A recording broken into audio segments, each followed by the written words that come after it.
Le cours numéro 1. L'homme d'une soixantaine d'années tient son balai à la main. Il vient de finir son service. Il reste là, à regarder les gens passer. Il y a des jeunes qui traînent près des cours de tennis. Donc, il surveille. Ça arrive qu'il fouille dans les poubelles à la recherche de balles qu'ils utilisent ensuite pendant la récréation.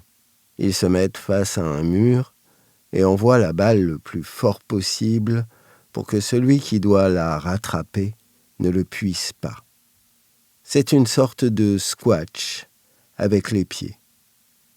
Les enfants de l'homme aussi jouaient à ce jeu. Il y a longtemps qu'ils ne sont pas passés le voir. « Qu'est-ce que vous faites là, vous ?» demande l'homme à un joueur de tennis qui n'est pas habitué à ces équipements. L'impoli se dirige vers le gardien. L'homme de ménage l'a à l'œil, le frisé. « Je ne l'ai jamais vu dans le coin. Ce n'est pas un habitué, c'est sûr. Je lui fais pas confiance. Il a l'air bizarre. Et puis ses cheveux sont affreux.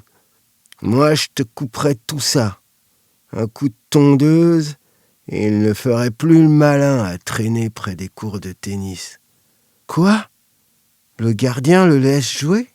Mais il ne faut pas un dress code ? » ?»« Je suis écœuré. Il laisse jouer n'importe qui ces temps-ci. » Un pigeon vole. Il est suivi par une dizaine d'autres. L'homme de ménage suit le manège qui accourt juste derrière les cours de tennis, dans l'immeuble d'à côté. Sur le bord d'une fenêtre, les pigeons se posent et restent là. La fenêtre se trouve au 4e étage et c'est la seule que les volatiles occupent. Et si l'occupant n'était pas là ? Et si une vieille dame habitait là et nourrissait tous les animaux du quartier ? L'homme de ménage a déjà vu à Beaubourg un homme qui nourrissait si souvent les pigeons qu'ils avaient fini par l'entourer dès qu'il apparaissait. Ça fait des années. Il aurait juré qu'il recouvrait son corps. Au moins les pigeons se posent et ne sont pas bruyants. Est-ce qu'on a déjà vu une mouette se poser en ville ? L'homme de ménage se souvient d'avoir observé leur manège près de l'entrée du parc des Buttes-Chaumont. Le bus 60 n'arrivait pas et il n'avait pas son balai pour lui donner un rythme et une contenance. Il avait l'impression de flotter sur place et il avait entendu le rire des mouettes. Il y en avait un paquet. Elles volaient haut et occupaient une bonne partie du ciel. C'était presque inhabituel et pas du tout laid à regarder. Ce qui avait marqué Ibrahim, c'est que jamais elle ne s'était posée. Elle montait, descendait un peu, planait et battait des ailes. De bonheur, semblait-il.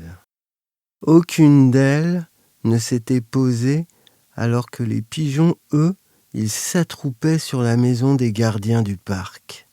Ça y est, il a fini de jouer, le farfelu, dit Ibrahim. C'est pas trop tôt. Bonjour, monsieur, sourit la Bella, une belle jeune femme qui sort du cours de tennis. Ibrahim se tient droit. Bonjour, madame, sourit-il. La Bella et l'homme à la coupe de cheveux impossible partent ensemble. Ibrahim les suit du regard.